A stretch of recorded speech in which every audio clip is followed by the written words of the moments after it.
The 10th of May, 1940, World War II, the Netherlands. Nazi Germany invades Holland, and the German air forces, the Luftwaffe, use paratroopers in the capture of tactical points and to assist in the advance of ground troops across the country. The invasion is accompanied by heavy aerial bombardment of Rotterdam and culminates on the 14th of May with the destruction of its entire historic centre. Because the Germans threatened to bomb the city of Utrecht in the same way, the Dutch forces surrender one day later. Soon after, the Nazis start to occupy the whole country and pass new anti-Jewish laws which are designed to exclude Jewish people from society and restrict their livelihood. The systematic deportations of Dutch Jews to death camps start in July 1942. Although some Dutch citizens join the resistance, as they cannot bear to see what is happening to their country and people, there are also those who cooperate with the Nazis and fight against their own countrymen. One such traitor, who will eventually become the most sadistic Nazi collaborator in the Netherlands, is Andries Jan Pieters. Andries Jan Pieters was born on the 2nd of August 1916 on the island of Buru, then part of the Dutch East Indies, where his father worked as a Protestant missionary. He was raised strictly Christian by his parents, with his childhood largely isolated from the local population and restricted from playing with Indonesian children. In 1924, the family moved back to the Netherlands, as his father was recalled from the Dutch East Indies due to lack of success and mismanagement. They settled in Groningen, located in the north part of the country, where Pieters' father opened a furniture store. However, it went bankrupt after a short time, and for the rest of his life, Pieters believed that Jewish people were responsible for the bankruptcy of his family business. Pieters was a deeply frustrated man, and after failing at school, he joined the armed forces of the Netherlands. The Second World War started on the 1st of September 1939, when Germany invaded Poland. On the 10th of May 1940, Hitler invaded the Netherlands, and soon after a civil administration was installed under the SS auspices, and Arthur Seyss-Inquart was appointed Reich Commissar of the Netherlands. Among his first steps were a series of laws posing economic discriminations against the Jews. During 1940, the German occupation authorities banned Jews from the civil service and required Jews to register the assets of their business enterprises. In January 1941, the German authorities required all Jews to register themselves as Jews. The Germans claimed that the requirement that all Jews register was for their own safety, but the truth was that it enabled their future deportations, as the Nazis could easily track them down. A total of 159,806 people were registered, including 19,561 persons born of mixed marriages. The total number included some 25,000 Jewish refugees from the German Reich. A Jewish council was established in February 1941. The council was held responsible for law and order in the Jewish districts, and if the council failed to ensure this, house searches would be carried out and there would be severe punishments for anyone possessing arms. In 1941, 1 year after Nazi Germany's invasion of the Netherlands, Pieters joined the Dutch Volunteer Legion and was among the 22,000 Dutchmen who served in the Waffen-SS, which was the military branch of the SS. The Netherlands endured significant hardships due to the global economic collapse in the pre-war years, causing its citizens to view Germany's financial recovery under National Socialism with both envy and suspicion. The Dutch National Socialist Party, the NSB, gained strength throughout the 1930s, offering the promise of a better life. Dutch recruits joined the Waffen-SS for various reasons beyond the goal of destroying Russian Bolshevism to create a new Europe. Some aimed to avoid forced labor or legal troubles. Others sought adventure, or as their homeland starved in 1944, the chance to have 3 meals a day. In the later stages of the war, joining the Waffen-SS even provided an escape from prison. Some individuals with no NSB ties enlisted simply to rebel against their non-fascist parents. By the war's end, of the 22,000 Dutch who served in the Waffen-SS, between a quarter and a third were killed. 4 Dutch volunteers were awarded the Knight's Cross, a prestigious military decoration given by Nazi Germany.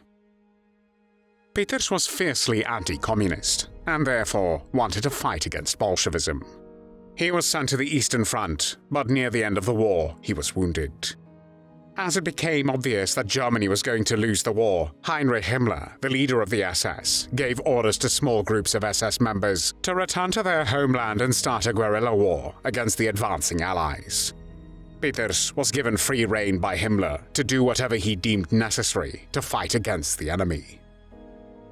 Pieters held the rank of second lieutenant and commanded a group of 30 men, whom he trained for secret fighting missions in the Netherlands.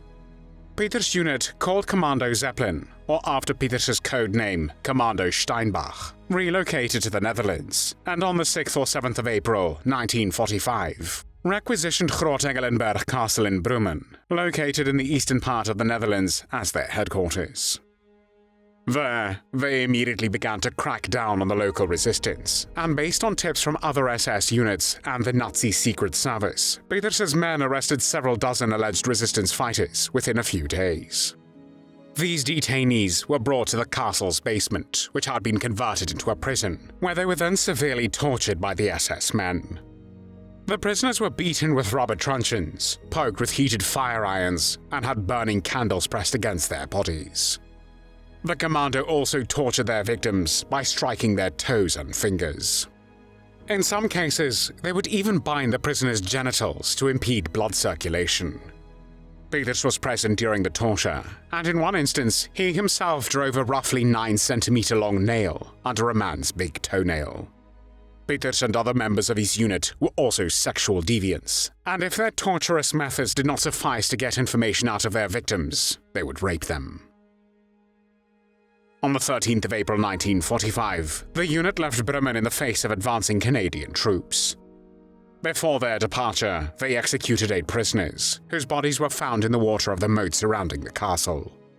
Pieters then led his men to Loosdrecht, located in the central part of the country, where they took over a local restaurant.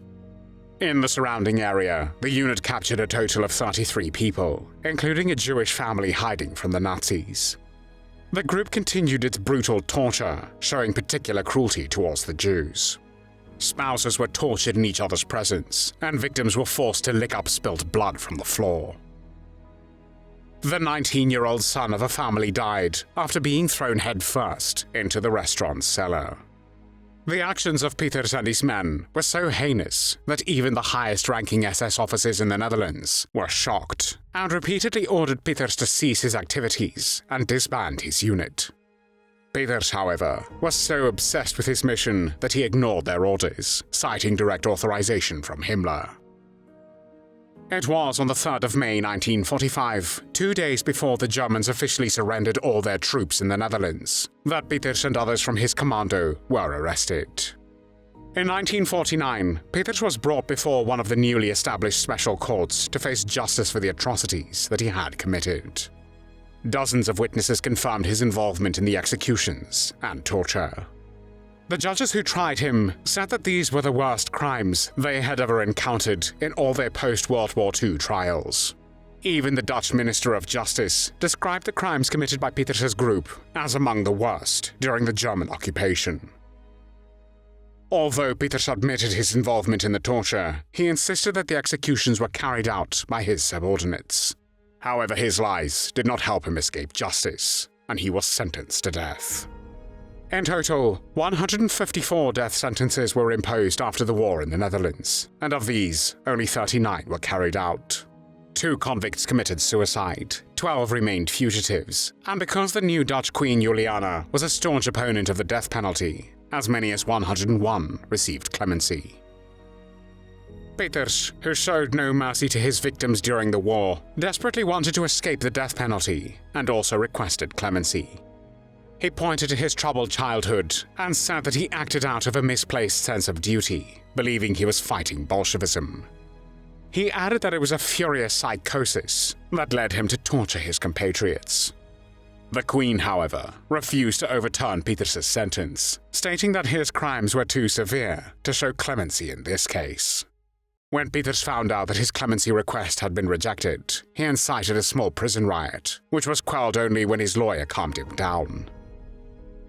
Andries Jan Pieters was 35 years old when he was executed by firing squad on the 21st of March 1952 near The Hague, along with another German war criminal. They were the last people to be executed in the Netherlands. There were no tears shed for Andries Jan Pieters.